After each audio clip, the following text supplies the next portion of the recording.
Hey, bonjour à tous, mon nom est François Letarte et bienvenue sur ma chaîne JDR D30, une chaîne consacrée aux jeux de rôle sur table et une vie drôliste. Et c'est la question, réponse à la question de coup critique, un personnage coup de cœur qu'il faut que je parle de.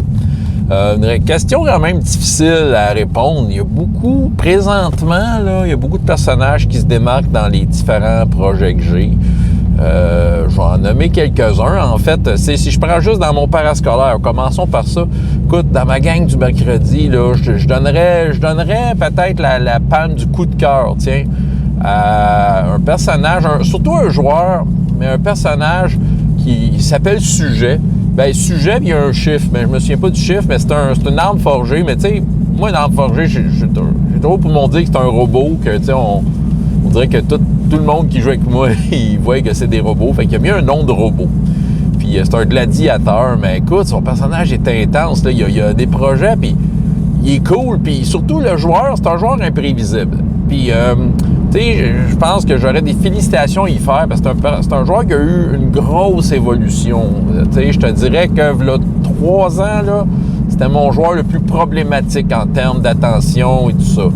Il y a encore ces périodes où il est fatigant avec les autres, mais je pense qu'il a maturé, il s'est stabilisé, puis il a des bonnes idées, mais il est très imprévisible. C'est le genre de joueur qui va comme scraper les plans des autres.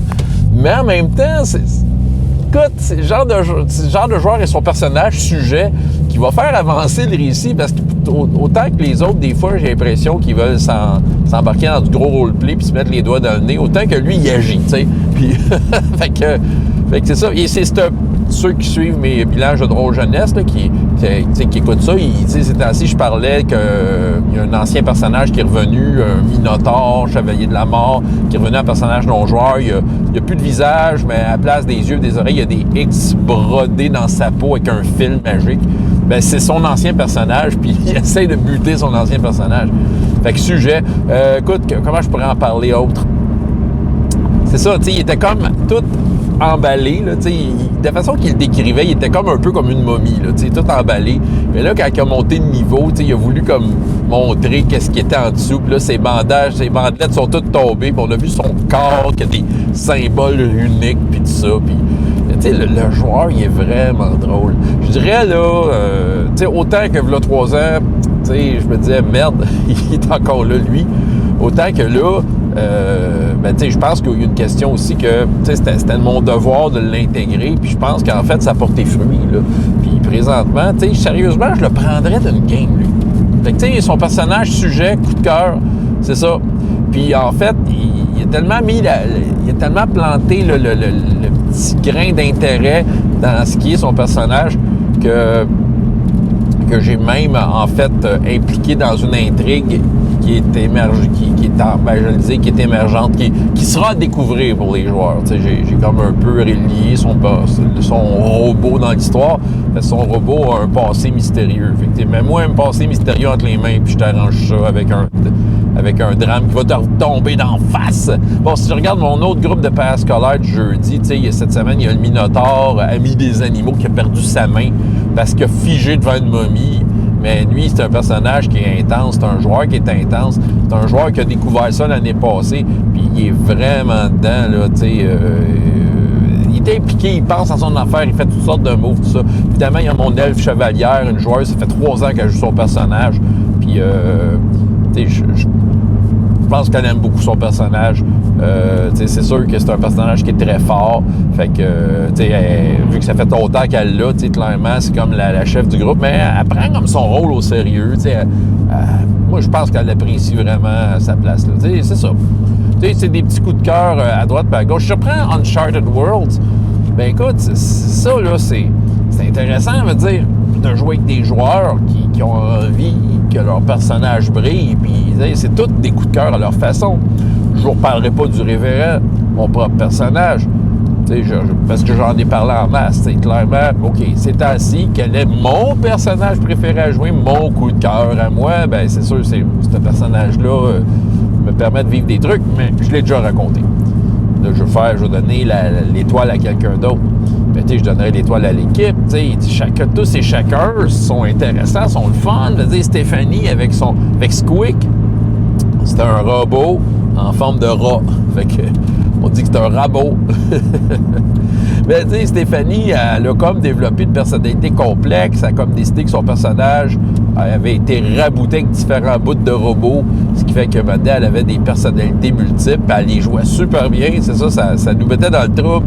Mais tu sais, c'était super important d'avoir un personnage comme le sien parce que, on va dire, surtout en science-fiction, ça te prend du monde qui sont pas vivants, qui sont juste électroniques, tu sais, qui sont électriques. Puis pour réaliser des affaires, pour nous assister, mais tu sais, puis prendre les devants sur certaines affaires. En tout cas, bref, elle nous a fait vivre les différents pans de son personnage sur plusieurs séances, subtilement. On pensait que c'était comme des bulles qui y passaient, mais c'était plus que ça, c'était des personnalités qu'elle mettait en scène. Puis, tu sais, il y a des mystères à découvrir encore, mais en même temps, ouais, super bon personnage. Max qui joue... PA qui joue Max, qui a décidé de jouer un adolescent, qui a été récupéré sur le vaisseau après avoir passé toute sa vie comme à être exploité dans une mine, puis avec des conditions de merde, puis tout ça, tu sais, dans le fond. Puis il s'en est sauvé, puis là, parmi les dernières séances qu'on a faites, ça a été d'essayer de libérer de ses amis. Et, tu sais, il joue vraiment l'adolescent qui découvre la vie, qui a eu un passé difficile et que, tu sais, je veux dire, au niveau des émotions, il est à fleur de peau souvent parce que, voilà, il vit des choses difficiles, puis, tu sais, il y a beaucoup de choses à apprendre, puis je trouve que PA l'interprète vraiment bien, tu sais, ça. C'est un personnage intense, personnage d'émotion, tu sais, c'est ça. Et, évidemment, Philippe, Dr. Rox, qui est fidèle à lui-même, et, je veux dire, en quoi j'y donne une étoile là, c'est parce qu'il fait... c'est bien d'avoir quelqu'un comme Dr. Rox qui m'offre une opposition. C'est tout autant comme PA avec Max, il va comme un peu me suivre dans mes délires spirituels, autant que le docteur va m'y opposer avec la science. c'est fait avec brio. Je pense que ça me prenait comme un peu mon contraire dans le vaisseau. Et je pense que Philippe, avec le Dr. Rox, nous le fait très bien. Et aussi, son personnage est intéressant parce qu'il nous amène, tu sais, il nous arrive avec un bagage intéressant et un lot d'intrigues qui, justement, sont en train de se déployer le présentement. C'est autant que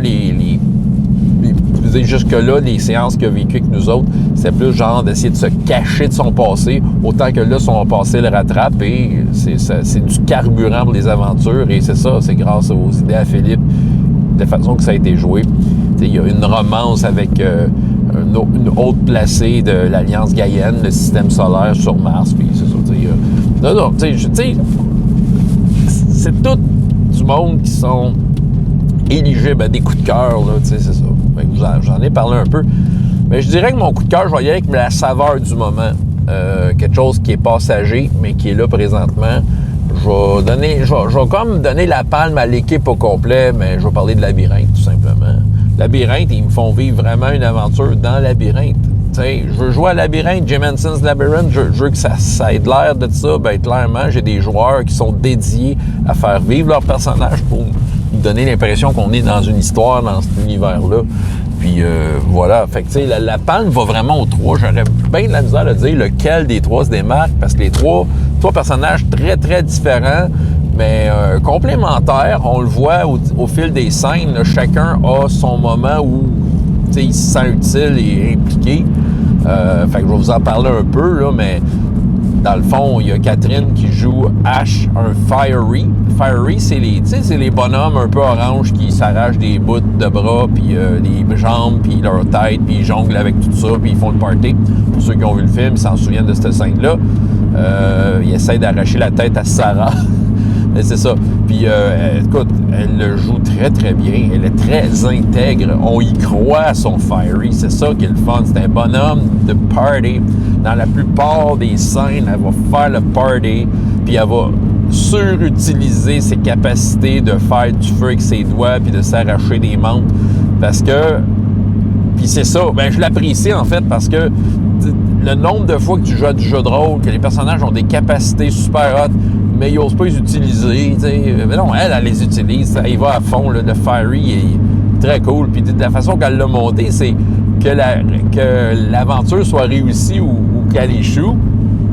est gagnante dans les deux cas parce qu'elle veut juste faire la fête et elle est là pour accompagner les autres. Elle veut les aider et elle les aide. Au final, elle essaie de trouver toutes les occasions de faire la fête.